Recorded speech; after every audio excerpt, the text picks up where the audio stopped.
컨퍼런스 2주 끝나고 나면 그 다음 주간에 대마 안에 있는 샘물결 신학교 신학원으로 강의에 갔다 옵니다.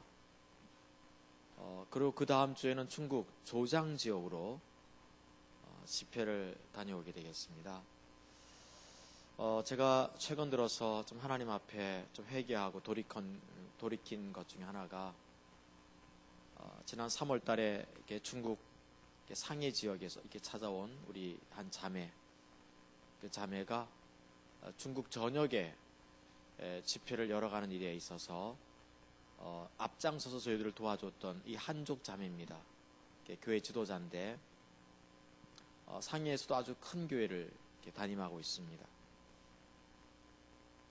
다시 9월 달에 집회 요청하면서 제가 작년, 재작년 집회 요청 왔어도 한 3년간 들어가지 않았거든요. 이번에 초청하면서 두 가지 그때 얘기하시더라고요. 하나가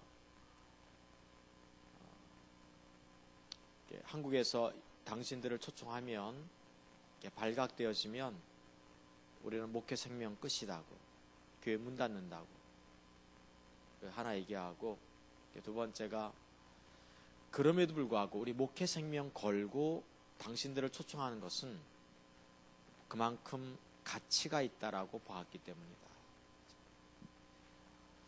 제가 그 얘기를 딱 듣는데 뒤통수 맞는 기분이었어요. 몇 가지가 딱 이렇게 스쳐 지나가더라고. 하나는 우선 회개했어요. 회개할 때 하나가 뭔가 하면 이게 중국 들어갈 때 물론 이렇게 대충 들어간 적은 없지만 이렇게 경각심을 갖고 정말 온 마음을 갖고 들어간 적이 흔치 않았던 것 같아요. 근데 저 사람들은 정말 목회 생명 걸고 초청하고 있구나 생각이 들었습니다. 그리고 두 번째로 느꼈던 것이 우리가 지금 가지고 있는 이 복음의 가치관, 이게 얼마나 소중한가 다시 새삼 깨닫게 되었습니다. 그래서 굉장히 좀 내가 더 준비하고 그래야 되겠다 생각이 들었어요. 그래서 컨퍼런스 끝나고 나서 이렇게 대만 다녀와서 다시 중국 들어갈 때 그쪽 지역에 가면 이번에 지도자들이 많이 모인다고 하는데 뭘 내가 좀 할까 싶어서 십자가봉 유업과 교회를 어떻게 세울 건가에 대한 이야기를 1편과 2편에 나누었습니다. 이게 이제 6시간 반 동안 해야 될 설교를 제가 2장에 요약한 겁니다.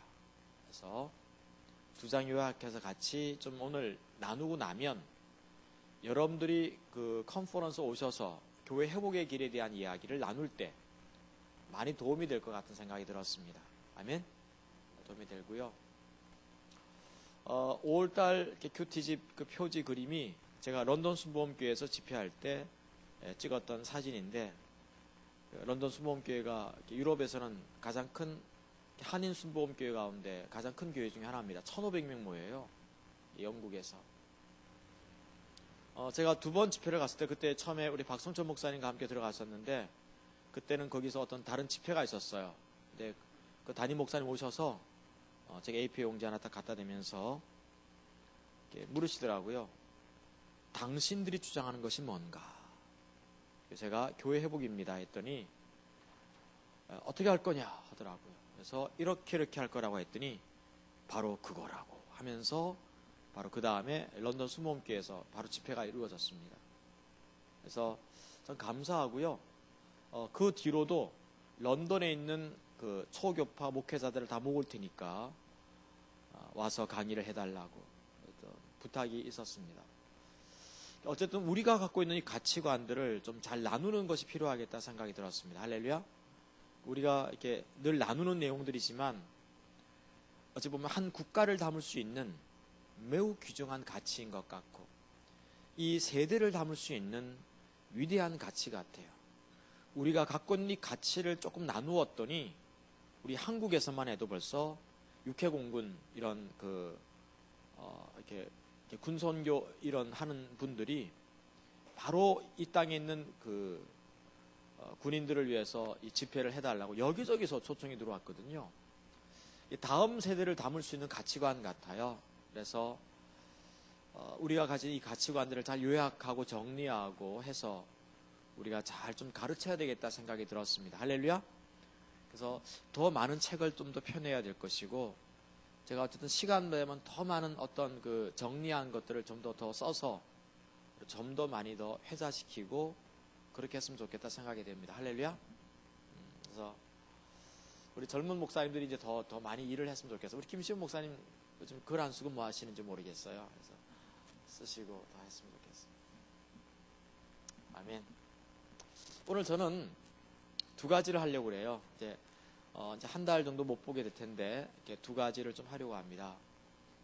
하나는 십자가 복음에 있는 유업을 이야기하고, 또 하나는 그 십자가 복음의 유업이 주어지기 위해서 사도 바울은 어떻게 몸부림쳤는가에 대한 이야기를 하려고 합니다. 이 두 개가 같이 가야지 설교가 마무리가 될 것 같아요. 하나는 그것이 무엇이며 하나는 그걸 이루기 위해서 어떻게 몸부림쳐야 될 건가에 대한 이야기를 같이 좀 나누고자 합니다. 알겠죠?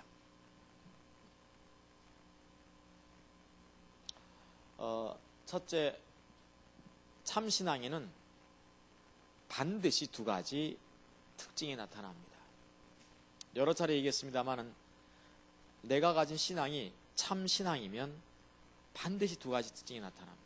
하나가 하나님이 나와 함께 하시는 것, 또 하나가 하나님의 거룩한 유업, 약속이 성취되는 것입니다. 이건 반드시 명심하고 명심해야 될 부분입니다. 이걸 가장 잘 보여주는 성경이 여호수아서 1장 5절과 6절 되겠어요. 우리가 알다시피 모세가 죽었어요. 여호수아가 후임자가 되었습니다. 그렇죠? 사실 여호수아가 후임자가 되었을 때 막막했을 것 같아요. 먹먹했을 것 같아요. 모세는 그래도 사실 사람이긴 하지만 신격화되었던 사람이거든요. 모세는 이름도 모세라는 것이 이게 신의 이름 중에 하나거든요. 그러니까 그만큼 신격화되었었는데 여호수아가 후임자가 되고 나서 무척 힘들었을 것 같아요.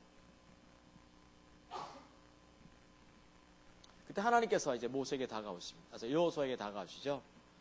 여호수아에게 이렇게 말씀하십니다. 두 가지 말씀하셨어요. 여호수아야, 두려워하지 말라, 강하고 담대하라 하시면서 내가 모세와 함께 있던 것 같이 너와 함께 있을 것이다. 여호수아 속에 있던 신앙이 진짜였거든요. 하나님께서 오셔서 내가 모세와 함께 있던 것 같이 너와 반드시 함께 할 것이다. 거기서 끝이지 않습니다. 계속 연이어하신 말씀이 내가 모세에게 주겠다고 한 그 약속의 땅을 너에게 반드시 주겠다고 했어요. 유업과 약속이 이루어지는 거죠. 그래서 참신앙은 하나님께서 나와 함께 하시는 것이고 유업이, 약속이 성취되는 것을 뜻하는 거죠. 그렇죠? 근데 항상 우리가 기억해야 될 것은 이렇게 얘기하면 아무 의미가 별로 없어요. 항상 어떤 이야기든지 어떤 개념이든지 좀 더 구체화되어서 얘기가 되어져야 되죠. 그렇죠? 항상 좀 더 구체화되어지고 좀 세밀화, 조밀화되어져서 정교하게, 정밀하게 그 말씀을 우리가 살펴보는 일이 중요합니다. 두 번째, 그럼 하나님이 나와 함께하는 것. 두 가지 특징의 의미, 약속이 성취되는 것. 그게 무슨 말일까 하는 것입니다. 그래서 두 번째 우리가 볼 것은 참신앙에 있는 두 가지 특징의 의미들을 살펴보기 원합니다. 그 첫째는 하나님이 나와 함께하는 거죠. 하나님 나와 함께한다는 게 뭘까 싶은 거죠. 아까 참신앙의 특징을 가장 잘 보여주는 샘플이 누구였어요? 방금 봤는데 여호수아였죠. 그렇죠? 항상 성경은 가장 좋은 샘플을 항상 대두시킵니다. 그래서 하나님께서 나와 함께 하셨다. 이걸 가장 잘 보여주는 샘플이 바로 다윗입니다. 항상 다윗에게 하나님께서 내가 너와 함께하리라, 내가 너와 함께하리라. 너에게서 메시아가 태어나는데 그 이름이 임마누엘 하리라. 하나님이 영원토록 함께한다. 그래서 다윗에게는 하나님이 나와 함께한다는 그 말의 의미를 가장 잘 보여주는 것이 다윗의 일생이에요. 여자 일생 말고 다윗의 일생이죠. 요즘은 그 모파상에 썼던 여자 일생들을 여자 청년들이 읽지 않는다고 합니다. 우리 형님자매 읽었나? 관심도 없어요. 옛날 여자 일생은 그냥 이렇게 여자로 태어나서 살다가 결혼해서 눈물로 이렇게 막 세월을 보내고 나중에 자식한테 버림받고 쓸쓸하게 죽어가는 것이 모파상의 여자 일생인데 요즘 그런 일생이 없어요. 그래서 그 책이 지금은 읽히지 않는다고 그러죠. 오히려 여자 일생을 새로 써야 될 것 같아요. 태어나자마자 이렇게 뭡니까 대접받기 시작하고 그리고 자라나면서 뭡니까 남자들을 제압하기 시작하고 결혼하면 노예로 부려먹기 시작하면서 남자들을 군림하는 여자의 일생이 요즘은 이렇게 그런 것 같아요. 할렐루야. 제가 전에 보니까 용인 에버랜드 그때 선교사님들하고 같이 갔었을 때인데 회전목마 있지 않습니까? 타는 거. 저기 타러 갔어요. 선교사님들하고 같이 타러 갔는데 마침 유치원 버스 하나가 섰어요. 그래서 남자애들, 여자애들 이렇게 내리는데 누가 먼저 뛰어내릴까요? 여자애들입니다. 여자애들이 확 뛰어내더니 벌써 말 한 마리씩 딱 잡는 거예요. 남자애들이 나중에 내리더라고요.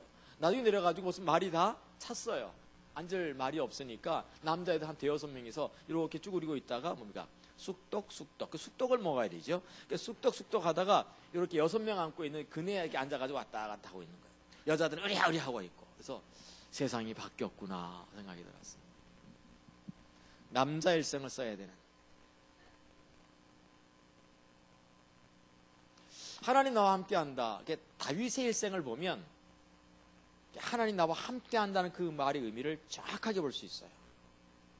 2가지죠. 하나님의 실제를 경험하기 시작하는 것.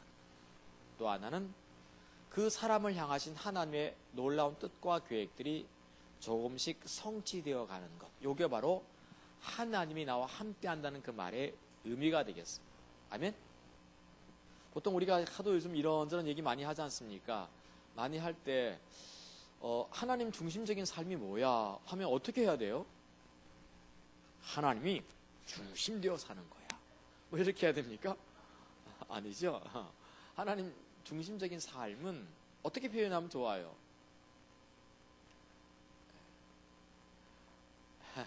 숙제입니다. 우리가 뒷창까지 가야 되니까. 하나가 하나님 나와 함께한다는 그 말이면 2가지인데 하나가 우리를 향하신 하나님의 그 생명이 구체화되어 가기 시작하고 우리를 향하신 하나님의 계획들이 성취되어 가는 것을 말하고 있죠. 다윗의 일생에 정확하게 나오고 있습니다. 사실 하나님의 생명, 하나님의 실제라고 하는 것은 천사를 보내셔서 나를 도우신다든가 기도를 응답하신다든가 하나님께서 나의 어떤 뒷받침이 되어주신다든가 은혜를 부으셔서 어떤 일을 극복하게 하신다든가 하나님께서 비전을 보여주셔서 따라가게 만드는 것. 하나님의 생명, 그분의 살아계심을 실제로 경험하는 것들을 가르쳐 우리는 그분의 실제 또는 생명이라고 부르거든요. 아브라함이 이삭을 죽이려고 들었는데 하나님께서 말리시면서 뒤를 쳐다보게 하셨더니 양이 짐승이 준비되어 있었죠. 여호와 이레라 불렀고 이걸 실제라 불러요.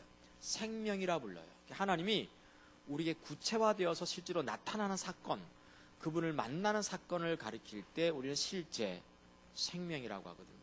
다윗 같은 경우는 양치면서 곰도 나타나고 사자도 나타났어요.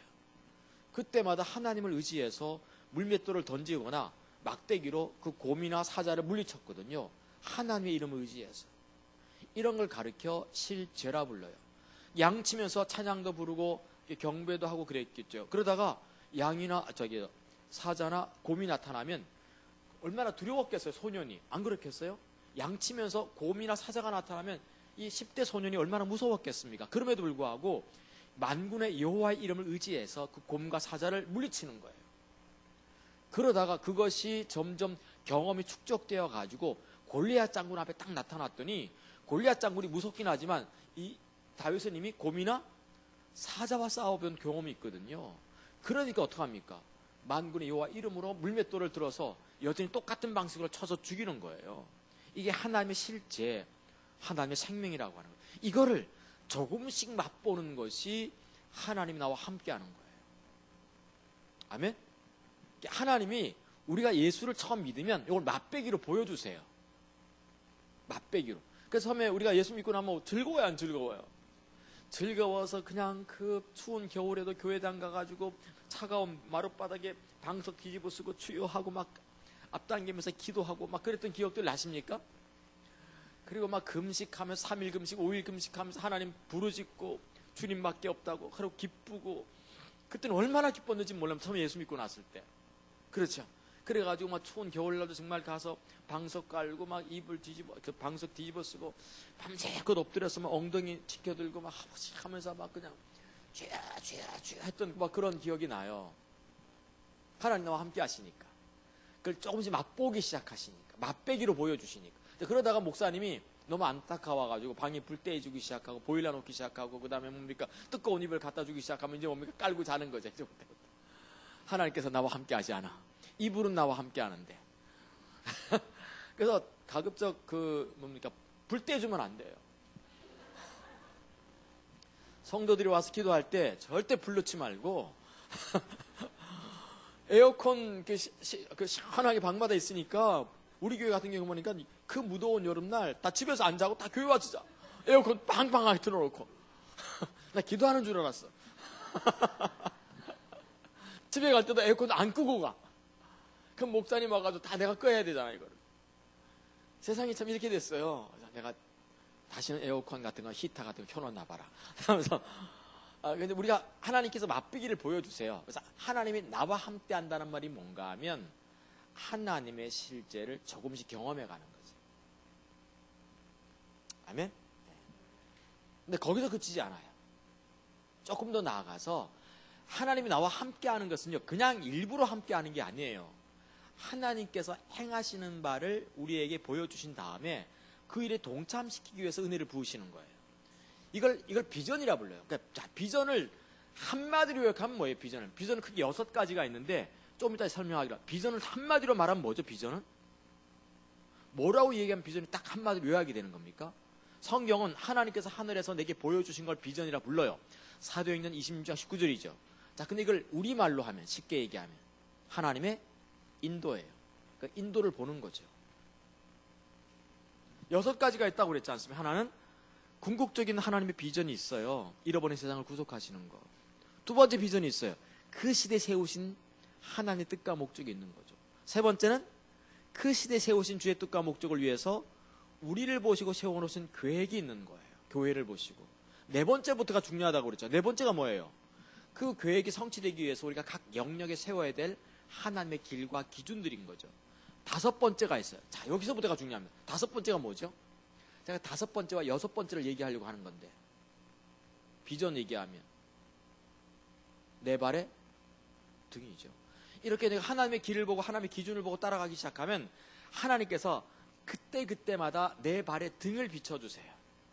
내가 어떻게 결정해야 되고 어떻게 판단해야 되고 무슨 결심을 해야 될지, 내가 어디로 내가 선택해야 될 게 뭔가를 보여주다. 이걸 비전이라 불러요. 바울 같은 경우 아시아에서 복음을 전하려고 했는데 이상하게 성령께서 아시아에서 전하는 것을 막으셨어요. 첫 번째죠. 이상하다 생각했어요.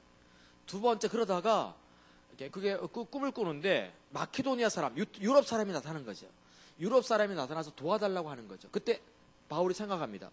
아시아에서 복음 전하는 것을 성령이 막으시더니 꿈에 유럽 사람 나타났네? 의아해 생각했어요. 여기 두 번째 지금 비전을 보고 있는 겁니다. 자, 세 번째. 잠이 오지 않아서, 그래서 마케도니아 사람도 나타났겠다. 잠이 오지 않아서 그가 이사야서를 펼쳐들면서 쭉 읽어가는 가운데 이사야 49장 9절 이하를 쭉 보면서 9절, 10절, 11절, 12절, 13절 쭉 읽어가는 가운데 어떤 구절에서 눈이 딱 꽂힌 겁니까?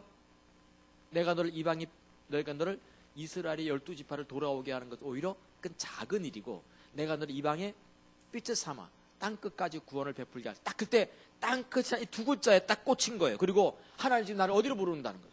땅끝, 스페인으로 부른다는 걸 알았어요. 그래서 바울은 그날부터 스페인으로 발걸음 옮겨, 다시 말해서 유럽으로 가기 시작했어요. 이걸 비전이라 불러요. 그때 나를 인도하시는 그 하나님의 인도를 정확하게 볼 수 있는 것, 이걸 비전이라고 그러죠. 여기까지 보는 사람이 없습니다. 그래서 비전을 볼 수 있어야 돼요. 자, 근데 비전이 여기서 끝이지 않아요. 이렇게 내 발의 등을 따라갔더니 내게 있는 기름 부음이 뭔가를 나중에 알게 돼요. 사도 바울에 있는 기름 부음이 뭐였어요? 제가 항상 제사를 얘기할 때 제사를 드리는 목적에 따라서 4개, 제사를 드리는 방법에 따라서 5개라고 했습니다. 드리는 목적에 대해서 4가지인데 속죄제, 속건제, 그 다음에 화목제, 그 다음에 번제가 있다고 그랬지 않습니까? 이 제사를 드리는 목적인 거예요. 그래서 죄 때문에 드리면 속죄제죠. 그렇죠? 건의할 게 있으면 속건제예요. 화목할 게 있으면 화목제죠. 간단합니다. 번제, 세트입니다. 이거는 속죄제, 속건제, 화목제로 몽땅 세트하면 뭐라고? 패키지 상품, 이게 번제가 되겠어요. 드리는 방법이 있어요. 이걸 들면 거제, 흔들면 요제, 뿌리면 소제, 부으면 전제, 그 다음에 확 태우면 화제가 되겠어요. 이렇게 되는데, 자, 바울은 이게 하나님 앞에 그 제사를 드리는, 하나님 앞에 그 쓰임 받는 그 제사를 드리는 방법에 있어서 그건 자기는 뭐라고 했던 겁니까? 전제였다는 거죠. 내가 전제와 같이 다 부어지고 세상을 떠날 기약이 다가왔도다. 그게 전제예요. 자기는 기름이었다는, 올리브 기름, 포도주였다는 거죠. 확, 그러니까 이게 재물을 태울 때 밑에만 타면 안 되니까 위에도 태워야 되니까 확 붓는 거예요. 그래서 사도 바울은 가면 언어로 쏟아내면 쏟아낼수록 확 부어지는 거예요. 사람들이 막 열정이. 그랬으면 좋겠어요. 할렐루야. 그래서 우리 전제됩시다. 아멘? 근데 전제할 게 있어요. 전제가 하나님 앞에 보러 서야 돼요. 그게 전제였거든요. 내가 앞에서 전제와 같이 다 부어졌다고 그래요. 저는 이렇게 보니까 전제가 필요할 것 같아요. 아멘? 저는 이렇게 보면 전제가 되면 좋겠어요. 소망을 확 일으킨다든가, 위로를 일으킨다든가, 막 열망을 일으킨다든가, 은사를 불러 일으킨다든가. 그래서 바울은 알아요. 자기가 가면 사람들에게 은사가 불 꺼져 가다가도 은사가 팍 일어날 걸 알아서 내가 너희를 심히 보기 원하는 것은 내가 너희를 만나 은사를 더 불일듯 일게 하기 원한다. 여러분들을 만나면 사람들은 뭐가 일어납니까? 분노가 일어나요. 혈압을 일으키는 전제. 그래가지고 그 사람만 만나면 혈압이 올라가. 그래서 화제라 불러요. 우짜간 얘기입니다. 화제는 확 그 순간 뜨겁게 달가오르는 게죠. 순간 뜨겁게 달가오르는 게. 되게 이제 5개가 다 있으면 좋을 것 같아요. 소재가 여자 그 사모님들 소재가 되면 참 좋을 것 같아요. 소재. 그래서 볶은곡식이라든가 생곡식을 이렇게 불에다 태우기도 하고 성전 여기저기 뿌리면서 감사하는 거거든요. 따닥따닥 소리 나게끔. 그러니까 그 사모님 마음 가면 여기도 감사, 저기도 감사, 톡톡 튀는 거. 이게 바로 사모님들에게 부어져야 될 소재의 기름 부음인 것 같아요. 아멘? 근데 이 소리도 하고 저 잠소리도 하고 저 잠소리하고 이런 거 말고 이렇게 따닥따닥따닥 이렇게 감사의 소리 막 곡식 익어가는 소리가 잘 나면 좋을 것 같아요. 맞습니까? 와이라노 와이라노 카카나 카카나 하면서 막 그냥 경상도 이런 말 말고 이렇게 서구노 고리에만 같이 이렇게 여기서 시간을 좀 머물게 하는 게 아니라 좀 이렇게 설명을 드린 거예요. 그래서 사도 바울은 지금 이게 그러니까 우리를 향하신 하나님의 계획이 있거든요. 그러니까 바울은 자기가 전제인 걸 알았어요. 이게 비전이 마지막 부분인 거예요. 기름 부음을 아는 것.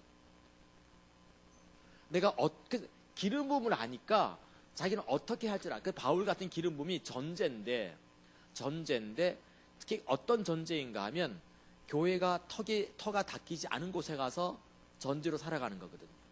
그래서 교회가 개척되고 나면 이 바울은 떠나게 돼 있어요. 언제 내가 떠나야 될지 금방 아는 거예요.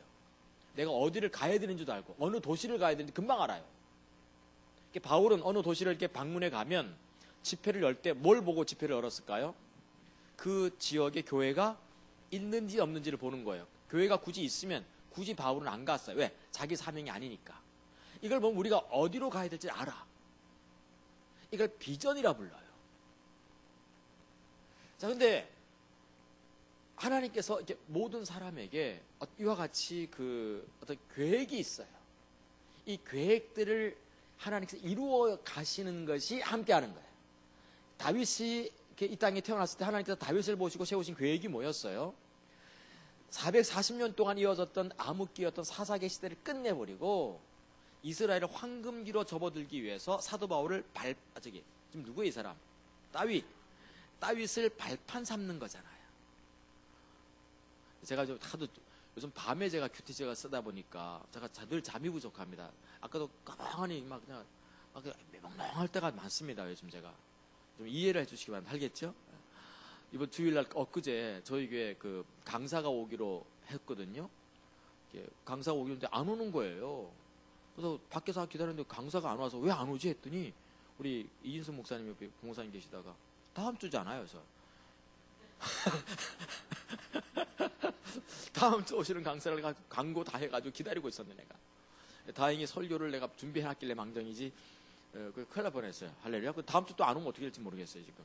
그래가지고 근데 보면 어쨌든 간에 하나님 나와 함께하는 것은 다윗의 경우를 보니까 두 가지더라. 하나님이 실제를 경험하게 했어요. 생명으로 경험하는 거죠. 나 이거 반드시 경험해야 된다고 보는 거예요. 할렐루야. 내가 11조를 냈더니 정말 하나님께 내 물질을 책임져 주자. 이런 경험해야 돼요. 아멘. 내가 주님 앞에 헌신하여 살았더니 내 헌신 가운데 하나님 사람을 보내주시더라. 이런 경험해야 되는 거죠. 믿습니까? 오스카 탐슨 박사가 얘기해요. 6월달과 7월달은 관계 전도에 대해서 제가 글을 쓰고 있거든요. 글을 쓰다가 오스카 탐슨 박사가 그런 말을 했어요. 하나님의 생명에 대한 얘기를 하면서 당신이 하나님께 헌신된 사람이냐, 정말 하나님을 사랑하고 그 뜻을 알아서 순종하는 사람이냐, 당신이 헌신된 사람이면 하나님은 당신에게 사람을 붙이게 돼 있다. 성경을 보니까 하나님의 사람들이 하나님을 사랑하고 헌신되어 있으면 되게 거룩한 자석이 되더라 하는 거죠. 여러분에게 사람이 안 붙고 있으면 하나님 사랑하지 않는 거예요. 오스카 탐슨 박사 정확하게 막 쓰는 거예요. 이런 걸. 알겠죠? 그러니까 하나님이 나와 함께 하면요, 하나님의 실제 생명을 경험하는 거죠. 또 하나는 나를 향하신 그분의 계획을 이루어가는 거예요. 다윗이 발판되는 거거든요. 황금비로 접어들게 하기 위해서. 그래서 다윗은 항상 여호와를 나의 뭐라고 많이 부릅니까? 나의 반석이요. 왜냐하면 다윗에게는 발판되는 사명이 있었어요. 발판되는 사명이 있으니까 하나님을 향해서 늘 여호와라 나의 발판이요 발판이요 했더니 여호와께서 그게 반석이 되어주시는 거예요. 그분의 자원이 움직이면서. 그래서 우리가 이게 참 중요한 부분입니다. 그래서 다윗은 그의 생애에 요동칠 수밖에 없었던 그 어떤 인생의 여정이잖아요. 막 생명이 위협받고 있고 곰사자 덤벼들고 있었고 사울왕 자기 죽이려고 하고 있고 건강이 위협받고 있었고 먹을 거 없었고 내가 언약이 있었지만 언약이 이루어질 기미는 보이지 않고 있고 왕으로 기름은 부었지만 왕이 될 기미는 보이지 않고 있고 이런 여러 가지 요동하는 이 상황 속에서 그가 하나님을 나의 발판 삼고 발등상 삼고 그 다음에 뭡니까? 이게 반석 삼고 살았더니 하나님이 그에게 실제로 반석이 되어, 그러니까 반석이라는 자원이 움직이면서 그에게 반석이 내려오기 시작했던 거예요. 자, 이걸 경험하는 것이 하나님과 함께하는 거죠. 21세기 초 하나님께서 회복과 부흥을 꿈꾸고 계시고 있고 열방과 다음 세대를 꿈꾸고 계시다. 그럼 하나님의 자원이 움직여야 돼요. 다음 세대를 움직이기 위해서. 그럼 내가 하나님 앞에 삶을 드리기 시작하면 다음 세대가 내게 내려오는 거. 이게 하나님 나와 함께하는 거죠. 할렐루야. 이걸 다음 세대를 세우기 위해서 하나님께서 이것저것 내게 책임져 주시기 시작하는 것이 바로 하나님이 나와 함께하는 거예요. 다윗을 통해서 정확하게 볼 수 있어요. 여기서 그치지 않습니다. 두 번째가 뭔가 하면 참 신앙인은 두 번째가 유업이 주어지고 약속이 주어지는 거잖아요. 유업이 주어지고 약속이 주어지는데 이게 두 개의 의미가 있어요. 가장 좋은 샘플이 누군가 하면 역시 누구예요? 사도 바울이에요. 바울을 보면 바울이 약속에 대한 얘기를 가장 많이 쓴 사람이 바울이지 않습니까? 그래서 바울이 항상 말합니다. 하나님의 모든 약속은 그리스도 예수 안에서 예가 되나니 우리가 아멘하여 하나님께 영광을 돌리게. 그래서 약속이라는 단어를 정말 많이 썼어요. 약속, 유업 이런 우리에게 베푸신 그 유업의 그 기업의 영광의 풍성함이 어떠함을 깨달아 힘의 강력으로 역사하심을 따라 믿는 우리에게 베푸시는 그 능력의 지극히심이 얼마나 큰가를 너희가 알게 하신 내가 구하노라 막 이런 것들 막 이런 단어를 풍성하게 써낸 사람이 이 단어 어휘력이 이 유업 기업과 연관해서 가장 많이 쓴 사람이 바울이거든요. 그러니까 바울을 보면 유업이 주어진다는 게 무슨 말인지 금방 알 수 있어요. 두 가지죠. 하나가 뭐예요? 그 시대에 하나님께서 역사하실 때 나를 쓰시는 거예요. 이 시대 회복과 부흥, 열방과 다음 세대를 하나님께 꾀하시는 일에 누구를 쓰시는 겁니까? 나를 쓰시는 거죠. 하나님께서 1세기 때 가지신 주의 뜻과 목적이 스페인이었거든요. 땅끝이었어요. 그 땅끝에 누구를 보내는 겁니까? 결국은 바울 보내는 거잖아요. 알다시피 원래 땅끝 스페인에 대한 하나님의 뜻과 목적은 원래 예루살렘 교회에 있었어요. 예루살렘 교회에 있었는데 문제가 있어요. 예루살렘 교회 은혜가 확 부어지니까 하나님께서 함께 하셨거든요. 하나님께서 함께 하시니까 뭐가 벌어집니까? 너무 좋은 거야. 은혜가 부어지니까 즐거워 안 즐거워? 즐거워서 자기들끼리 너무 차차차인 거예요. 은혜가. 참신앙에 대한 개념이 없었어요. 너무 좋다 보니까 하나님께서 확 흩어버립니다. 여러분 이런 게 있어요. 그들이 그 8,000명 이상 모였거든요. 이 예루살렘 교회가. 첫날 마가의 다락방 3,000명. 그 성전에서 안전병 일으키면서 5,000명. 순간 8,000명 이상 모였던 교회가 예루살렘 교회였습니다. 근데 하나님께서 한순간에 흩어버립니다. 그렇게 은혜를 쏟아붓고도. 그리고 그 촛대가 어디로 가는가 하면 안디옥 교회로 갔어요. 그리고 안디옥 교회가 이제 바울과 바나바를 땅끝에 보내는 거거든요. 제가 토요일마다 저희 교회 리더십 스쿨 하면서 이번에도 그랬어요. 우리가 하나님의 인도를 보지 못하면 심각하다. 비전 못 보면 우리 교회 흩어지는 거 금방이다.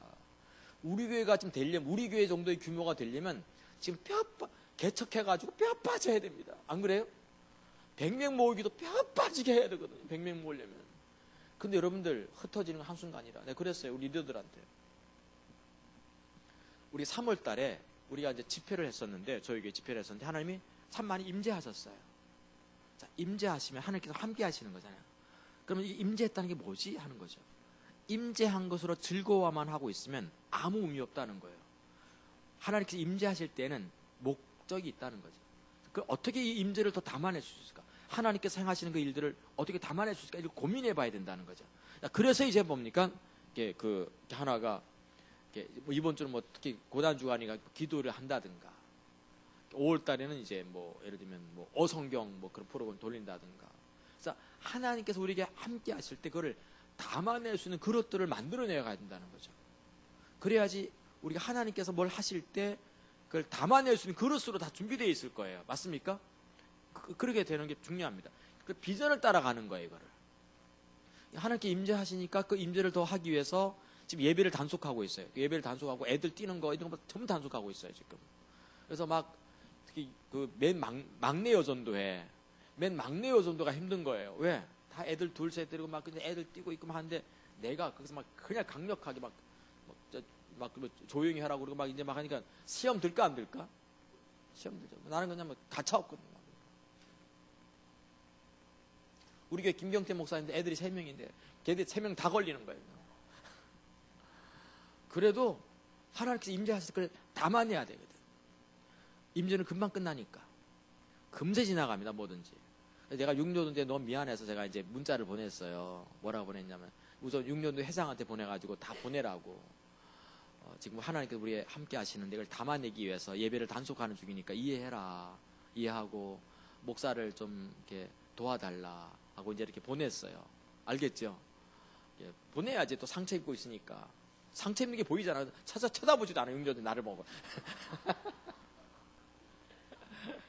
그러니까 이제 내가 이렇게 해서 그랬더니 유흥조도 회장이 뭐라고 또 보냈냐면 거기다가 목사님 뭐 이렇게 보내와가지고 이해해달라 해놓고서 끝에다가 내가 끝에다가 썼어요. 맨 마지막에 차라리 그냥 애라도 또 하나 놔라 그냥 또 하나 놔라 막 그랬어요. 그냥 그랬더니 유흥조도 회장이 거기다 밑에다가 뭐라고 썼냐면 오늘 밤이 적기이다.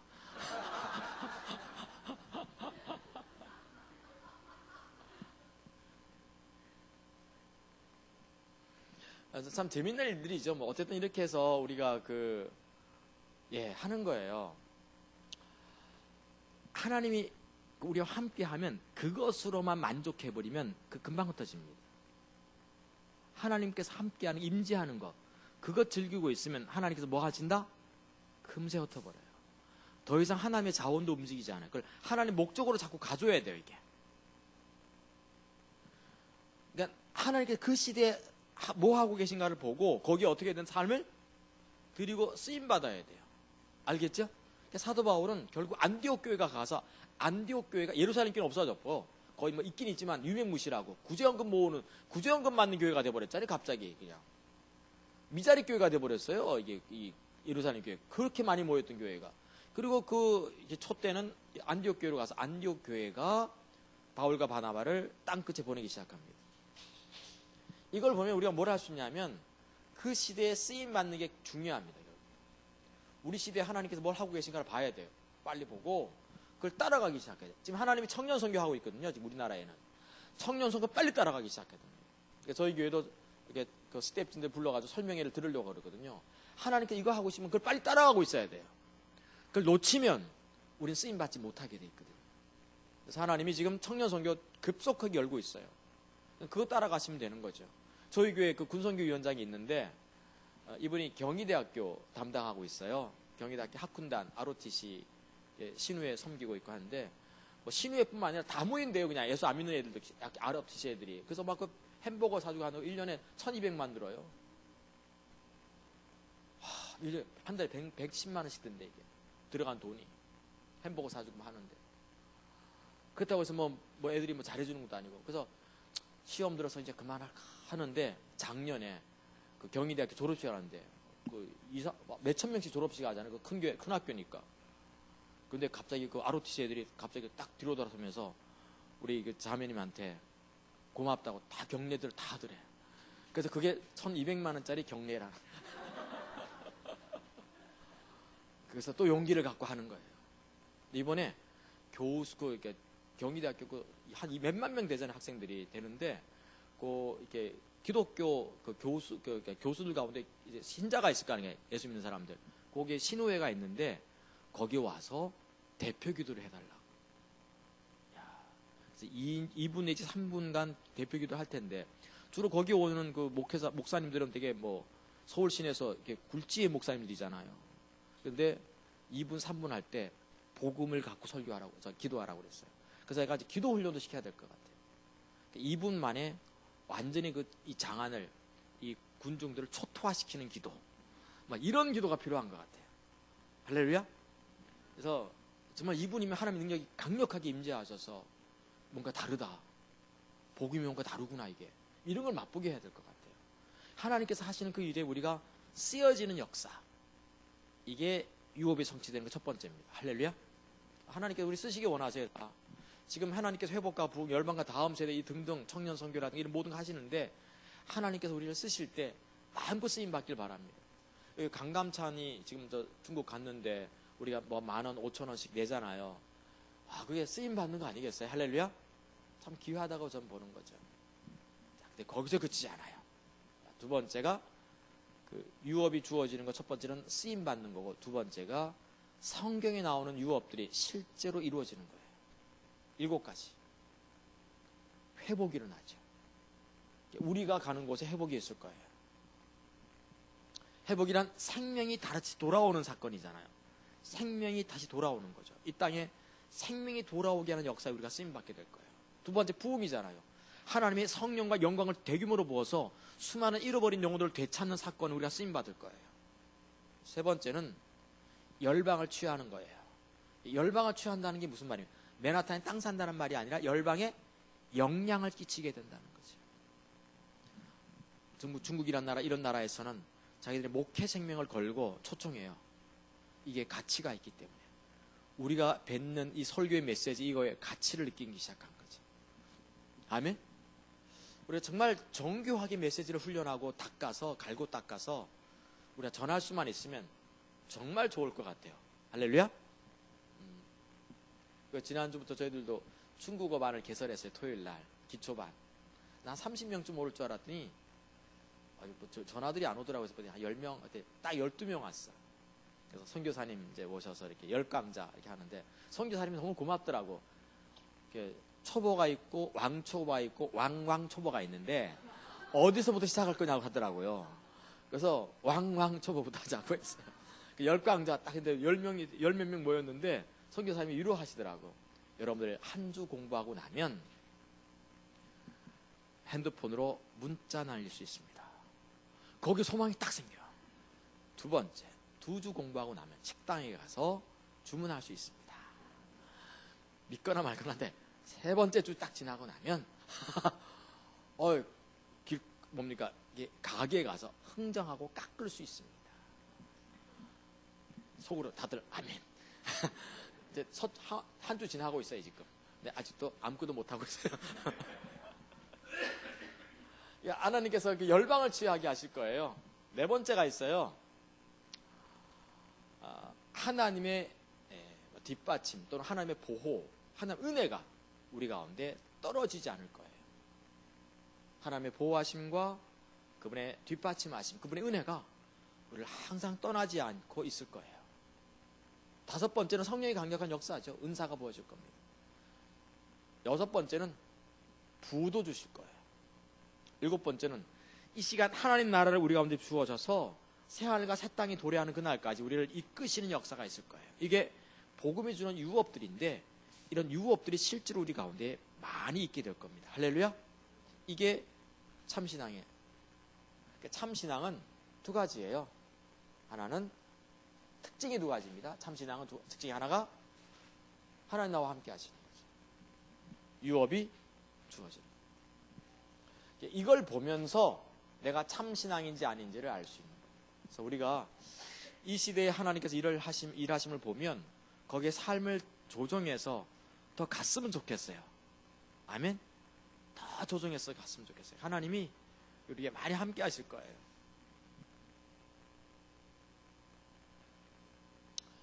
여기서 설교를 끝나면 의미가 없어요. 그럼 어떻게 하겠다는 건데? 맞죠? 그럼 어떻게 해야 되는 건데? 그래서 이 편이 제작이 되었습니다.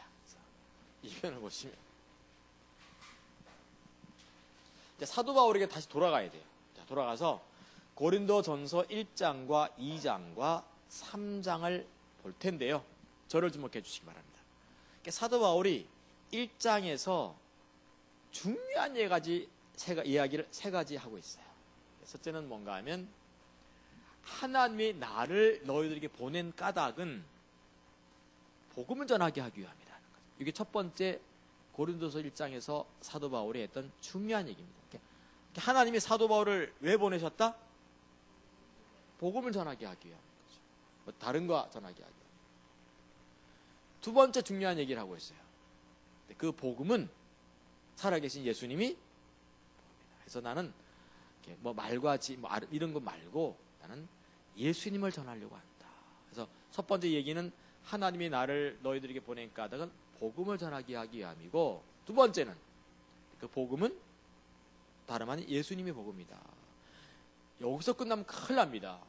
자, 세 번째, 예수님이 복음이 되는 까닭을 세 번째 얘기하고 있어요. 그게 고린도전서 1장 30절이에요. 우리가 쭉 지금까지 많이 살폈던 내용들입니다. 예수님이 왜 복음이냐 했더니 네 가지 얘기한 거예요. 예수님이 뭐가 되니까? 지혜가 되니까. 두 번째는 의로움이 되니까. 세 번째는 거룩함이 되니까. 네 번째는 구원함이 되기 때문에 복음. 이런 건 다 외우시길 축복합니다. 알겠죠? 이거 외워야지 치매도 안 걸리고 좋아요. 아니면 이 정도는 외우고 있어야지. 이 정도는 외우고 있어야지 우리가. 적어도 그래도 뭔가 좀 가르치고 전하는 사람들이 돼요. 여기. 고린도서 1장은 세 가지다. 딱 이 장하에 있어야 돼요. 자, 근데 지혜가 뭐라고요? 이제 항상 따지는 게 그거예요. 지혜가 뭔데? 바울은 지혜를 두 가지로 대별하고 있어요. 하나는 세상의 관원의 지혜가 있고, 하나는 하나님의 비밀하고 은밀한 것을 아는 지혜가 있다고 얘기했잖아요. 세상의 관원 지혜는 사법고시 합격하는 지혜죠. 세상의 똑똑함을 말하고 있어요. 여기서 말한 지혜는 나는 그냥 전자가 있었으면 좋겠어요. 할렐루야. 세상 그냥 예수만 딱 믿으면 그냥 시험지 딱 보면 답이 되어서 딱 보이는 할렐루야. 막 이랬으면 좋겠더라고요. 막 그랬으면 좋겠지. 근데 그게 아니더라고.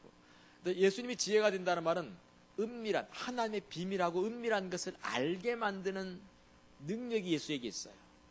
예수님을 이렇게 따라가다 보면, 네 발의 등을 따라가다 보면 어느 날 하나님의 나를 향하신 그 계획, 지금 그분의 의중, 그분의 기준, 나를 보시는 하나님의 관점, 하나님의 시각, 이것들을 내가 알게 돼요. 와, 이게 그래서 예수님은 복음인 거예요. 그렇죠? 우리가 사실 뭐가 없어서 문제예요? 지혜가 없어요. 아까 우리 소그룹 할 때도 이렇게 집사님은 뭐가 지금 필요합니까? 어떤 하나님의 자원이 필요합니까? 했더니 지혜라는 자원이 필요하다고. 우리가 지혜가 너무 없어요. 맞습니까? 나는 요즘 어떤 자원이 어떤 하나님의 자원이 필요한가 하면 저는 이게 절제와 인내라는 게 좀 필요해요. 절제가 우선 좀 필요해요. 조금만 늦게 들어가도 이제 8시나 9시 넘으면 절대로 먹으면 안 되는데 이게 정말 내 힘으로 안 돼요. 라면 이런 거 있잖아요. 이게 그렇게 먹으면 동맥경화 오기 시작하고 콜레스테롤로가 뻔히 아는데 그런데도 그걸 못 이겨. 그래서 이게 하나님의 자원이 막 부어져요. 아니야 다를까 콜레스테롤 수치가 올라갔더라고. 뻔히 알면서도 먹은 거예요. 옆에 심혜정 목사님 있다가 당연하지 올라가는 게 맨날 라면 갖고 가는데 이게 참 어려워. 절제의 자원이 필요해 하나님의. 또 하나는 제가 인내가 필요해. 좀 어느 정도 지혜가 있어가지고 이렇게 보면 알아요. 이렇게 어떻게 해야 되는지 이렇게 하라 이렇게 하라 이렇게 하잖아요. 근데 어떤 자원이 또 좀 필요해요? 인내가 좀 필요해. 인내의 자원. 우리는 이게 딱 보이는데 이거를 좀 참아야 되는데 어떻습니까? 보이는 게 또 문제가 될 때가 있어. 그럼 어떻게 합니까? 바로 기준이 나가는 거예요. 그럼 되겠냐고. 내리면 망한다고. 이게 하고 나면요, 이게 막 그냥 마음이 아파요. 차라리 참을 것. 사랑은 모든 것을 다 견디며. 이건데, 그냥 저 쏟아내고 말았어. 그럼 또, 내가 이것도 또 찾았어. 그러니까, 이게 지혜가 너무 필요한 것 같아요. 두 번째는 의로움이죠. 하나님 앞에 서주는 자격을 뜻하는 말입니다. 그래서 하나님 앞에 자격을 가지는 거예요, 제가. 당당함. 예수가 나의 자격이 되어주시는 거죠. 하나님 앞에 설 때. 세 번째는 거룩함이 되어주세요. 예수님은 거룩이란 세상을 이기는 능력을 말하잖아요. 세상과 구별되게 만드는 그 능력을 가리킬 때 거룩이란 말은 홀이란 이 말은 구별되다 그 뜻이거든요. 다시 말해서 세상을 이기게 만드는 능력이라는 거죠. 그래서 세상을 이기게 만들어요. 근데 참 제가 이렇게 보니까 예수가 아직 내게 복음이 아닌 것 같아요.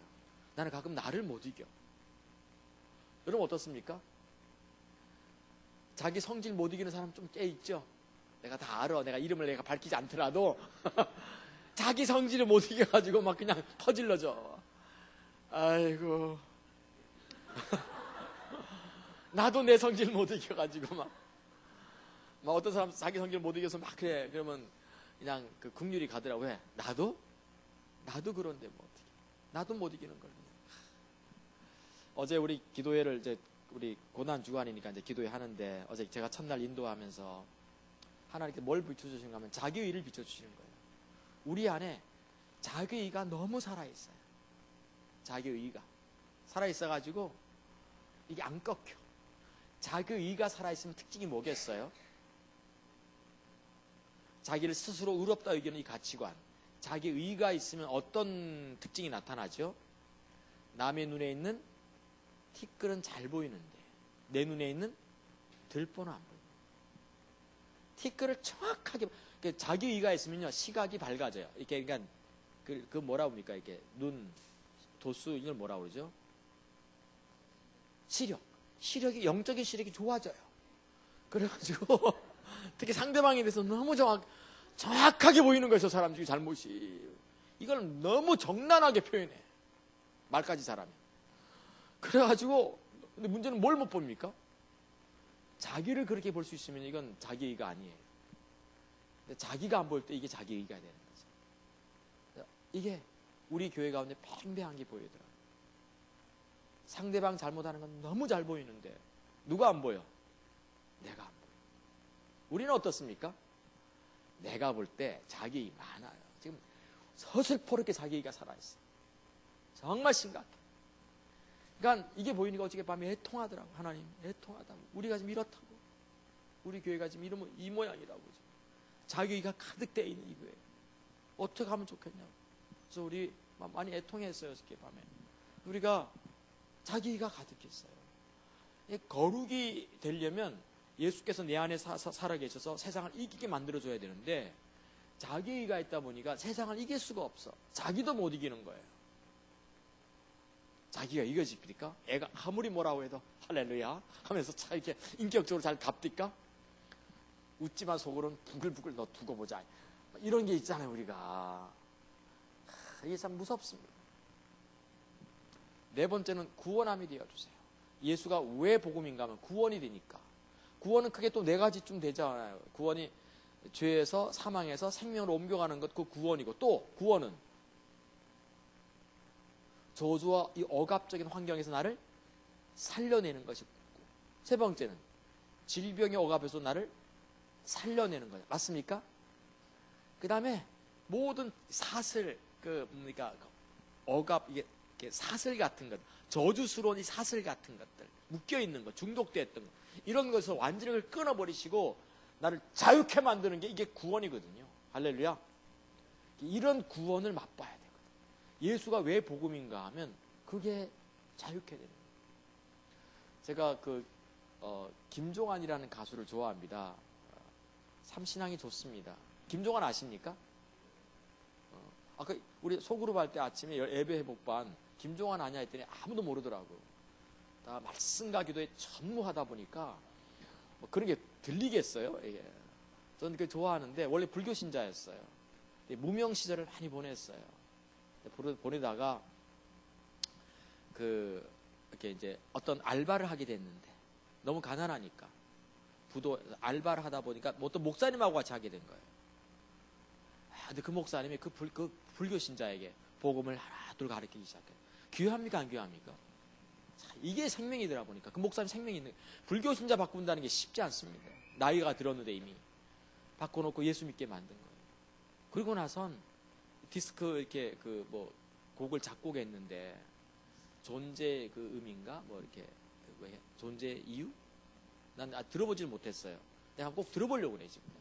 이렇게 했는데 나도 얘기를 들어가지고 근데 이게 방송사가 우리 하니까 PD들 갖다 주니까 곡이 느려서 그래가지고 딱 지혜를 또 하나님이 지혜가 되신 예수께서 딱 떠올랐는데 뭐가 되냐면 이 구원이에요. 이게 딱 떠올랐는데 동대문 시장과 새벽 시장에서 이렇게 디스크를 나눠주자는 거죠. 이렇게 CD를 새벽 시장에 나가가지고 동대문에 이게 나눠준 거예요. 근데 이게 회자됐는데 폭발적인 인기를 끌은 거죠. 그때 잭스키스, H2O 하다 유명한 아이돌 그룹인데 그 다 제끼고 그해 가수상 받았다더라고요. 내가 그때 신학교 다닐 때인가 언젠가 그때였는데 그때 그분이 지었던 곡을 한번 이게 듣는데 너무 곡이 아름다운 거예요. 이 곡을 내가 언제 배워야 돼. 그리고 나서 수십 년이 흘렀어요. 다시 언제 한번 내가 들어봐야 되겠다 싶어요. 그러니까 그 예수를 믿기 시작하고 기도하고 지금은 간증 다니고 있더라고요. 그래서 예수님은 구원이 되어주십니다. 할렐루야. 인생을 확 바꿔놔버리는 거예요. 이게 구원이죠. 그래서 이 예수님 왜 복음이냐? 지혜, 의로움, 거룩함, 구원함 되기 때문에 그렇죠. 고린도서 1장에서 바울은 중요한 얘기를 세 가지예요. 첫째는 하나님이 나를 너희들에게 보낸 까닭은 복음을 전하게 하기 위함이다. 두 번째는 그 복음은 예수님이다. 세 번째는 예수가 우리에게 복음이 되는 까닭이 있다. 지혜와 의로움과 거룩과 구원합니다. 자, 이걸 일장에 얘기해. 여기서 끝나면 큰일 나요. 바울은 그래서 2장을 넘겨가면서 2장에서 중요한 이야기를 두 가지 하고 있습니다. 자, 2장부터가 중요해요. 자, 2장에서 바울은 두 가지 하는데 첫 번째가 뭔가 하면 십자가 복음에 있는 이 유업이 있는데 하나님께서 함께 하시는 것. 그 다음에 유업이 주어진 참신앙의 두 가지 특징이잖아요. 유업이 있는데 이게 어떻게 된다는 겁니까? 소멸될 수 있다는 걸 반드시 보여주고 있습니다. 여기서부터 바울이 하고 싶은 얘기를 하는 거예요. 지금 이제. 복음에는 참신앙에는 이렇게 하나님께서 함께 하시고 있고 이렇게 유업이 주어지는데 문제는 뭐냐면 이걸 우리가 다 쏟아버릴 수 있다는 거예요. 바울이 자기 실패담을 이야기하고 있어요. 사도 바울이 2차 선교 여행 때 유럽 건너갔어요. 유럽 건너가서 아테네를 가게 된 거죠. 아테네를 가서 모든 고대 도시들은 한가운데 뭐가 있다? 제우스 신전이 있어요. 언덕바지에. 그래서 언덕을 한가운데 놓고 도시가 형성되는 거거든요. 그래서 파리 같은 경우도 몽마르트 언덕이 이렇게 좀 가운데쯤 되고 거기 원래 평지니까 그리고 이제 거기 바울 성당 같은 걸 지어요. 그리고 주변으로 이제 성당, 학교 이런 밀집 지역이 생기는 거거든요. 안타깝게도 오늘 아침에 보니까 이 파리의 노르트르담 그 성당이 지붕하고 첨탑이 무너졌어요. 그 정말 아름다운 거거든요. 노르트르담 성당 앞에 이제 그 망남의 광장 이렇게 있는데 거기에서 어느 한 꼭지점에 서면 거기에 다시 돌아온다는 속설이 있어요. 사람들마다 다 거기서 그래 돌아오질 못해. 그런 게 있는데 그게 너무 안타깝더라고 그 성당이 이렇게 보니까. 자, 근데 우리가 가보기도 전에 불타버렸네. 아 참. 우리가 갔다 온 다음에 불타면 괜찮은데 그죠? 근데 좀 지나가다 보면 헷갈리네.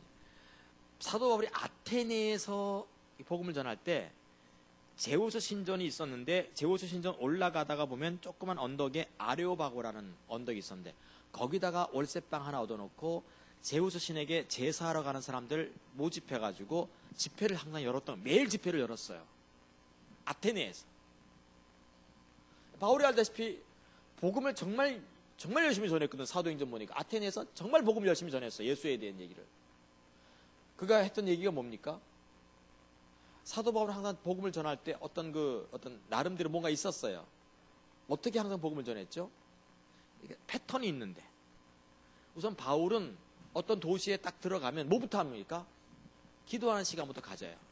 그래서 그 빌립보 같은 경우도 보면 기도하러 가다가 귀신 들린 아이를 고친 거잖아요. 그래서 항상 기도하는 시간을 가져요. 먼저 어떻게 할 건가 하나님께 묻는 거죠. 두 번째는 그 지역에 대한 조사를 합니다. 오스카 탐슨 박사가 그 지역이나 그 사람들을 조사하라고 했던 것처럼 이 사도 바울 조사를 많이 합니다. 그래서 사도행전에 보면 그 사도 바울이 그 아테네 사람들에게 설교할 때 첫 마디가 뭐였습니까? 범사에 내가 보니까 너희들에게는 종교심이 많도다 하면서 뭐 이런 신 저런 신이 많았다 이렇게 보면서 바울은 조사하고 다닌 걸 볼 수 있어요. 책도 읽고 그 지역에 관한 책도 읽고. 그래서 나중에 이 아테네 사람 나중에 그 에베소 사람 같은 경우는 그 도시의 그 아데미 여신상과 연관된 모든 책들을 다 불태워 없애버리는 거거든요. 사도 바울이 그런 패턴이 있었어요. 바울이 아레오하고 언덕에서 그들에게 참 이렇게 얘기를 쫙 들려준 거예요. 예수님에 대해서. 그래서 사람들이 제우스 신에게 제사를 하러 안 가고 올라가다가 다 중간에 서가지고 어디로 온 거예요? 바울 집회 장소에 온 거예요. 너무 얘기가 재밌어요. 그래서 바울 보고 뭐라 불렀어요? 별명이. 저 말쟁이가. 오늘은 무슨 얘기를 하는, 전 부디 부탁인데 우리 리더가 되려면 말을 잘 하셔야 됩니다. 말쟁이 돼야 돼요. 그래서 말쟁이 되도록 훈련시켜야 돼요. 가나다라 마바사 아자자자 가타파하 막 계속 아하 하면서 계속 말 잘하게 해야 돼요. 결국 바울은 말쟁이였거든요. 그래서 내가 제일 답답한 건요. 죄송합니다. 목회자가 내성적이면 우선 맞아야 돼요. 내가 워낙 내성적인 사람. 딱 보니까 내성적인 사람처럼 보입니까? 안 보입니까? 안 보입니까? 저는 왕내성이에요. 내숭이 아니야 뭐랍니까? 내성적 사람. 우리 교회도 우리 이인수 목사님, 김경태 목사님 다 아시잖아요. 김경태는 말이 없어요. 그러니까 내가 항상 뭐 회의할 때마다 말 좀 해라. 내가 너한테 아양 떠냐? 우리 저기서 박재순 목사님하고 임기영 목사님하고 말을 잘한다고 하네. 얘는 나하고는 말을 잘 안 해요. 우선 말을 많이 해야 돼요. 자꾸 말하는 훈련을 해야 돼요. 복음을 자꾸 말에다가 언어에 실어야 되거든. 그래서 우리 내성적이지 맙시다. 아멘. 예수 믿으면 어떻게 바뀌어요? 외성적으로 바뀌어야 돼요. 자꾸 말이 많아져야 돼. 은혜 받는 사람들 보니까 말이 많습니까? 적습니까? 시험 들면 말이 없어져요. 그러니까 우리 말이 많아져야 돼요. 알겠죠? 자꾸 말이 많은 사람이 돼요. 그러니까 시끄럽더라도 자꾸 얘기해야 돼요. 경상도 시끄럽다 막 이렇게 나올 때까지 떠들어야 돼. 알겠죠? 말이 많은 게 좋은 거예요. 난 말 없는 사람 싫어요. 에? 뭔가 지금 왠지 위로받는 사람이 몇 사람 있어요 보니까. 그러니까 바울이 말쟁이였거든요. 이게 아침부터 저녁까지 하루 종일 말하는데도 너무 재밌는 거야. 예수님에 대해서 더 좀 얘기하라고. 하나님에 대해서 또 창조에 대해서 더 얘기하라고. 막 얼마나 말을 재밌게 했는지. 자, 문제가 있어요. 그렇게 재밌게 듣지만 예수를 믿는 사람이 없었다는 게 문제가 됩니다. 자, 실패한 거죠. 실패하고 나서 방 빼라고 그래가지고 방 빼서 이제 뭡니까? 옮겨간 곳이 고린도였어요. 예, 고린도까지 2시간 걸어가면서 막 불 건지고 어떻게 합니까? 예수만 알기로. 자, 그때 깨달은 게 뭔가 하면 십자가 복음에는 능력이 있는데 이 능력이 어떻게 된다? 쏟아진다는 사실을 바울이 실패를 통해서 깨닫게 됩니다. 복음에는 그런 유업이 있고 은혜가 있고 뭐 참신앙이 하나님 함께 하시니까 생명이 부어지고 있고 그 나라에 쓰임 받게 되고 막 놀라운 뭐 회복과 부흥을 위해서 놀라운 게 있는데 이게 쏟아지는 게 문제예요. 쏟아지는 게 문제. 제가 요한계시록 얘기 써놨는데 쏟아진 예가 바로 지금 얘기했던 라오디게아 교회 얘기가 되겠습니다. 라오디게아. 초대교회 가운데 한때는 정말 은혜가 많이 부어졌는데 그게 다 어느 날 쏟아진 거예요. 그러니까 라오디게아 교회를 가리킬 때 흔히 어떤 교회라고 하는 요한계시록 7대 교회가 나오는데요. 그 7대 교회를 흔히 그리스도 기독교 역사에 등장되어지는 시대순 교회라고 하는 그 이론이 있거든요. 신학이 있습니다. 이거를 되게 많이 받아들여집니다. 그러면 초대교회는 어디에 무슨 교회가 해당할까요? 요한계시록 7대 교회 가운데 제일 먼저 나오는 교회 이름 에베소 교회죠. 이름도 에베소잖아요. 애를 많이 초대교회 애를 많이 낳았대요. 초대교회는 처음 사랑을 잃어버렸어요. 견디고 참고 이기고 다 했는데 처음 사랑을 잃어버립니다. 초대교회가. 그리고 쭉쭉쭉쭉 오다가 맨 마지막에 나오는 교회 이름이 현대교회인 거죠. 말세의 교회. 이 말세의 교회를 얘기하면서 십자가 복음이 얼마나 이렇게 효력이 그 능력을 쏟아내는지를 잘 보여주고 있어요. 라오디게아 교회 하면 그게 4가지 특징이 있어요. 하나가 뭔가 하면 뜨겁지도 않고, 두 번째는 나는 부자다 부유하여 부족한 것이 영적 안일함과 게으름에 빠져 있는 교회죠. 하나는 이제 뜨겁기도 차갑지도 않고 열정이 없는 거예요.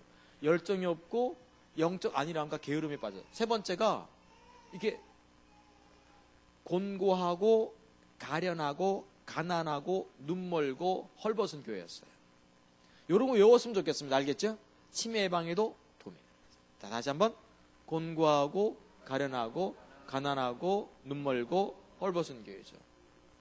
자, 이 5가지가 뭐예요? 그러면 곤고하다는 것은 영적 억압이 심하다는 거죠.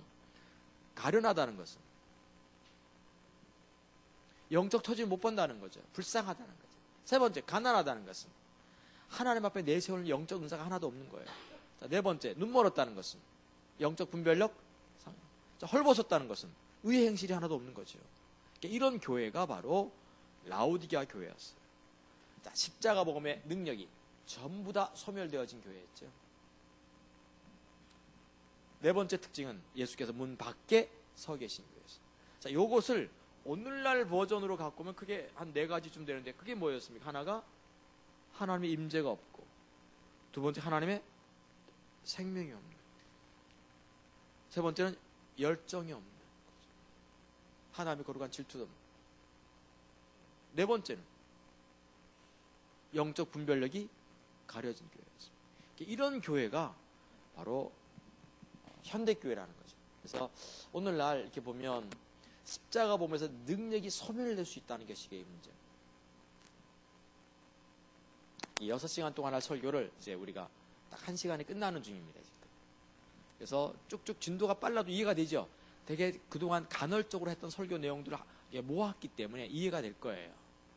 자, 맞죠?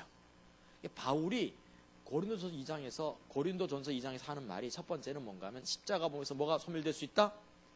복음의 능력이 소멸될 수 있다. 유업이 다 상실될 수 있다는 거예요. 두 번째로 했던 중요한 얘기가 있어요.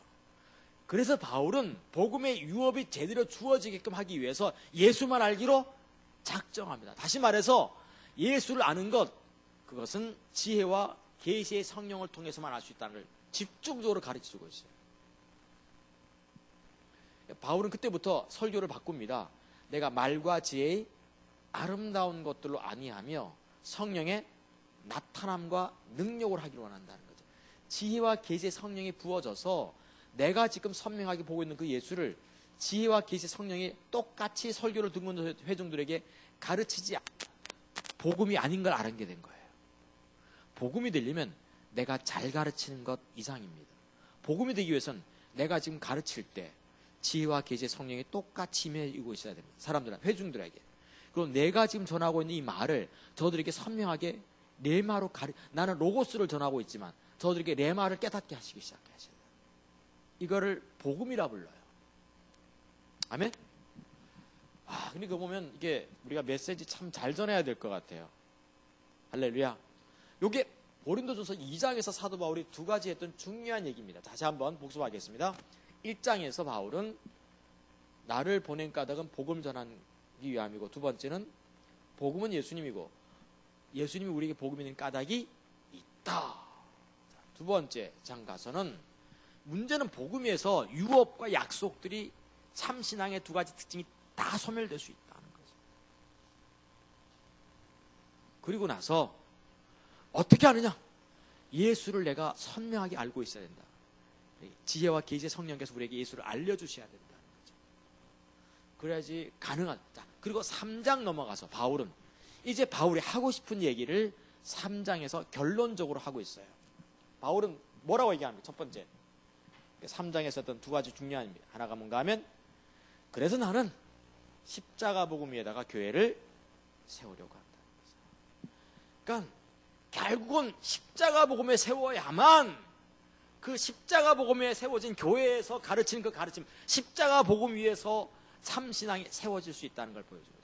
참신앙에는 반드시 두 가지 특징이 나타나는데, 참신앙은 어디서만 가능하다? 십자가 보면서 가능하다는 거죠. 여기서만 가능하다. 어디서 아무리 뛰어난 얘기를 해도 안 된다는 거지. 아무리 탁월한 얘기해도 안 된다는 거예요. 십자가 복음에서만 참신앙이 세워질 수 있다는 걸 분명히 못 받고 있습니다. 나는 십자가 복음에다가 교회를 세우기 원한다는 거죠. 알겠죠? 예, 참신앙은 거기서만 가능하니까. 두 번째 3장에서 중요한 얘기를 하고 있어요. 그것은 성도들은 지속적으로 그래서 하나님의 인도와 주권 아래 머물러 있으라는 거죠. 그래야만 십자가 복음에 토대하여 너희들이 든든하게 세워져 갈 수 있다는 것입니다. 오늘은 십자가 복음에 세워졌는데 내일 내가 하나님의 주권 아래 있지 않으면 어떻게 됩니까? 재밌는 건요, 사도 바울이 평생 복음을 전했잖아요. 복음을 전했는데 사도행전 맨 마지막에 보면 사도 바울이 복음을 전했다라고 성경은 말하지 않고, 사도행전 맨 마지막에 보면 누가가 쓸 때 사도 바울이 그 맨 마지막, 사도행전 맨 마지막에 뭘 강론했더라고 썼죠? 하나님 나라를 자기에게 찾아오는 사람들에게 강론했더라고 얘기합니다. 다시 말해서 복음을 전하되 끊임없이 주님의 주권 아래 머물러 있는 걸 가르친 거죠. 이게 하나님 나라잖아요. 하나님의 나라는 하나님의 주권과 통치와 지배를 다스리는, 가르치는 말이니까 복음을 전하되 끊임없이 주님의 주권 안에 머물러, 질서 아래 머물러 있으라고 거죠. 그래야지 십자가를 토대하여 우리가 든든하게 토대를 할 수 있고, 여기에 참신앙이 자라날 수 있다는 거죠. 이렇게 참신앙이 자라나야만 그곳에 유업도 주어지고 하나님께서 함께 하신 일도 그때 벌어진다는 얘기를 하고 있는 거예요. 감 잡히죠? 아멘? 참신앙 위에다가 어떻게 십자가 복음 위에다가 어떻게 참신앙을 세울 건가, 이 부분을 얘기하는 것이 이번 컨퍼런스가 되겠어요. 이해가 되죠? 중요한 부분입니다, 이거는. 자, 근데 이제 맨 마지막에 제가 하고 싶은 말은 이제 맨 마지막에 있습니다. 자, 그러면 십자가 복음이 무엇인가 하는 겁니다. 지혜와 계시의 성령께서 예수를 알리시는 게 십자가 복음인데, 이게 뭘 의미하는 것이 세 가지로 요약을 해놨어요. 결국은 이 세 가지가 되어야만 십자가 복음이 내 삶 속에 토대가 되기 시작해요. 십자가 복음은 뭐야? 첫째는 뭔가 하면 이거예요. 십자가 복음 크게 세 가지라 생각하면 되겠어요.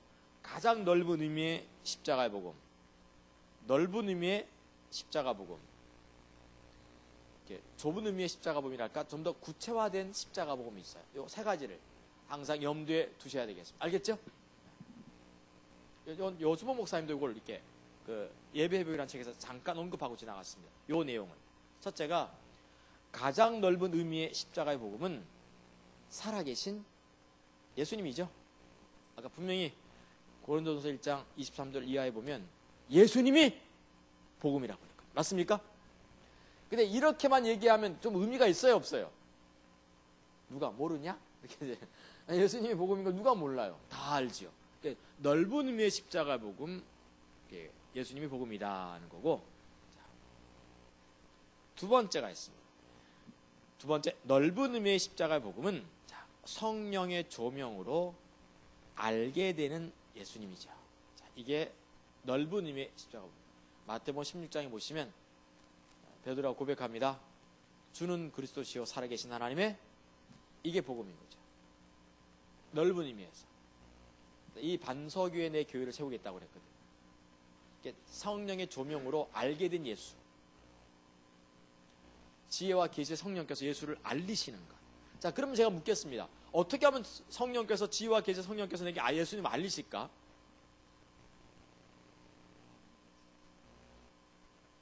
네? 이때 우리가 가장 흔히 쓰는 단어가 나와야 돼, 이제. 부지런히 찾아야죠. 하나님 찾아야죠. 우리 오늘 그 하나님 찾는 사람 반 열심히 찾았습니까? 그 반은 하나님 찾아야 돼요, 맨날. 할렐루야? 찾고 내려와야 돼. 그러니까 중요한 게 하나님 찾아야 돼요. 그래야만 지혜와 계시 성령께서 예수님을 우리에게 알리세요. 여기서 그치면 안 돼요. 아직 좀 더 구체화된 십자가의 복음이 필요합니다. 예배소서 1장 17절 같은 데도 보시면 사도 바울이 기도할 때 지혜와 계시의 성령께서 하나님을 알게 하시기 원한다. 이게 넓은 의미의 십자가 복음인 거죠. 세 번째 십자가 복음, 이게 구체화된, 정교화된 십자가 복음입니다. 이게 중요한 부분입니다. 예수님을 알리실 때 항상 하나님께서 하시는 게 있어요. 그게 좁은 의미의 십자가 복음입니다. 좁은 의미의 십자가 복음은 그게 세 가지가 있어요. 하나는 거짓 신앙 체계. 사도 바울은 이걸 다른 복음이라고 하는데, 다른 복음을 하나님의 기준으로 철저하게 깨트리는 겁니다. 두 가지를 알아야 돼요. 하나님의 기준이 뭔가를. 즉 영적 분별력과 이걸 알아야 되죠. 영적 분별력을 통해서 하나님 알고 사랑하는 게 뭔가를 배워야 되고, 이걸 갖고 인본주의, 율법주의, 기복신앙을 철저하게 깨트려가기 시작해요. 요걸 복음이라 불러요. 그래서 우리가 로마서, 갈라디아, 고린도전서, 고린도후서, 갈라디아, 에베소, 빌립보, 골로새, 사도 바울의 편지를 가만히 읽어보다 보면 처음에 뭘 다루고 있어요? 하나님의 기준을 가지고 거짓 신앙을 깨트리는 얘기를 계속 바울이 쓰고 있습니다. 다른 복음에 빠진 걸 내가 이상히 여기느라 왜 다른 복음에 빠졌냐? 누가 율법 행위로 의롭다 할 말 없이 계속 이걸 얘기하고 있어요. 이걸 뭐 하면 사도 바울은 하나님의 기준을 가지고 거짓 신앙을 깨트리는 것을 복음이라고 본 거예요. 이게 되지 않으면 아무리 예수가 복음이라고 가르쳐도 복음 안 됩니다. 우리 한국교회 같은 경우 문제가 뭔가 하면 이 세 번째 부분을 얘기 안 하고 예수가 복음입니다. 예수는 지혜입니다. 예수는 거룩함입니다. 예수는 능력입니다. 이걸 아무리 얘기해도 복음이 안 나타나는 거죠. 왜? 거짓 신앙체가 안 깨어지면 절대로 아직까지 복음이 설 수가 없어요. 알겠죠? 그러니까 우리가 이렇게 바울이 자기를 내가 이 털을 닦았다고 그냥 털을 닦을 때 보면 돌 같은 게 돌뿌리 같은 게 많이 있을까 없을까요? 이걸 다 뽑아내야 돼. 이걸 이제 토목공사 한다 하지 않습니까? 이게 토목광사부터 해야 돼요. 이게 안 되면 복음이 안 돼요. 십자가 복음이 안 돼요. 그래서 우리는 거짓 신앙 체계를 철저하게 깨트려야 돼요. 그러니까 우리나라에 보면 책들이 많아요. 뭐 복음과 연관된 책이 많아요. 무슨 신앙도 많아요. 그래서 뭐 십자가의 도, 부활, 뭐 복음, 또 뭐 다 귀합니다. 알겠죠? 또 뭐가 있나요? 나보고 샘물결의 도, 뭐 이런 사람도 있다더라고요. 지금 보니까 뭐 별게 다 있어요. 요즘 우리 동네 샘물결 교회라는 것이 있었는데 며칠 전에 없어졌더라고 보니까. 뭐 많아요. 뭐 복음이라는 게 많거든요. 다 귀하죠. 전부 다 귀한 거예요. 문제는 뭔가 하면 거기서 거짓 신앙체계를 깨트리는 내용이 없으면 오래 못 갑니다. 무슨 말? 그럼 뭐라고 부르든지 간에 이해가 되든 무슨 말인지. 결국 사도 바울은 로마서, 고린도전서, 후서, 갈라디아, 에베소, 빌립보, 골로새. 그 다음 또 어디 성경이 있나요? 데살로니가 전서 후서는 아닌 것 같고, 쭉 보시면 디모데 전 후서에도 나오고 있고, 되게 바울이 쓰고 있는 내용이 뭡니까? 거짓 신앙을 깨트리는 내용 쓰고 있거든요. 복음을 가르치면서. 이게 안 되면 안 된다는 거죠. 누가 너희를 꾀더냐? 십자가에서 예수께서 못 박힌 것이 눈앞에 밝히 보이거든. 누가 너희를 꾀어서 다시 율법의 행위로 빠지게 만들었느냐? 할례를 받는 자에게는 더 저주가 임할 것이다. 이런 얘기를 계속 쓰고 있어요. 왜냐하면 거짓 신앙치가 깨어지지 않고선 복음이 안 닦이게 돼 있거든요. 알겠죠? 그래서 이게 첫 번째 십자가 복음이에요. 좁은 의미였어요. 이거 깨트려, 부지런히 깨져야 됩니다. 아멘? 그래서, 큐티 책 하라는 건 아니고요. 3월 달에는 뭐 했더라? 인본주의 했나요? 이번 달에는 기복신앙하고 있죠. 다음 달 율법주의도 하고. 그러니까 이 세 가지는 매년 한 번씩 돌아가요. 부수고 또 부수고 또 부수고 또 있어. 자기의의가 너무 시퍼렇게 살아있어. 우리에게 자기의의가. 자기가 살아있어요. 이게 있으니까 안 돼. 복음이 안 돼. 이거 깨트리고 나서 그 다음 걸 세워야 돼요. 알겠죠? 두 번째. 좁은 의미의 십자가 복음, 즉 구체화된 십자가 복음엔 두 번째가 있는데 그게 뭔가 하면 신앙의 본질에 서서 하나님 얼굴을 구하는 거죠. 그래서 하나님 얼굴 구하는 것, 신앙의 본질에 서는 것, 이게 같이 가져야 돼요. 거짓 신앙체계만 깨트리고 있으면 안 돼요. 이게 뭡니까? 하나님 얼굴 구하면서 하나님 얼굴을 구해야지 거짓 신앙체계가 또 깨지거든. 하나님 얼굴을 구하고 있어요. 신앙의 본질이 뭡니까? 하나님의 친밀함과 그분의 행하심 보고 동참하는 거잖아요. 이게 같이 가져야 돼요. 세 번째가 있습니다. 5가지 삶을 실제로 살아가는 거죠. 구축하는 겁니다. 오직 말씀의 한 삶, 오직 은혜의 한 삶, 오직 성령의 한 삶, 오직 십자가의 한 삶, 오직 믿음의 한 삶을 내가 실제로 살아가면서 구체화시키기 시작해요. 구축해야 돼. 이게 철근 넣어놓고, 이게 예를 들면 뭐 오직 은혜에 한 삶이 철근에 해당하면 뭐 오직 성령의 한 삶은 자갈에 해당하고, 이걸 막 섞어요. 그래도 공구리를 쳐야 돼. 공구리를 쳐나가면서 벽을 쌓아가야만, 철근 올려야만 여기에 신앙의 본질, 하나님 얼굴 구하는 삶, 이게 쌓이기 시작하면서 여기에 복음의 유업이 주어진다는 거예요. 여기에 참 신앙이 세워질 수 있어요. 할렐루야. 설교 끝입니다. 오늘 저는 제가 뭘 얘기하고자 하는가 하면, 십자가 복음에는 반드시 뭐가 있다?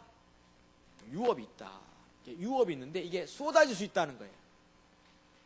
쏟아질 게 사실 오늘날 많은 교회에서 이미 쏟아졌어요. 자, 쏟아졌는데 이걸 어떻게 하느냐? 이런 과정들을 거쳐야 된다는 거죠. 알겠죠? 여기에 대한 구체적인 얘기가 이번에 컨퍼런스 때 나올 거예요. 알겠죠? 하나하나에 대한 구체적인 얘기들이 나와서 여러분이 좀 이렇게 메모도 하시고 좀 그러실 수 있으면 좋겠어요. 아멘. 좀 정리가 돼요? 그림이 그려지죠? 네. 자, 찬양하고 잘 가겠습니다.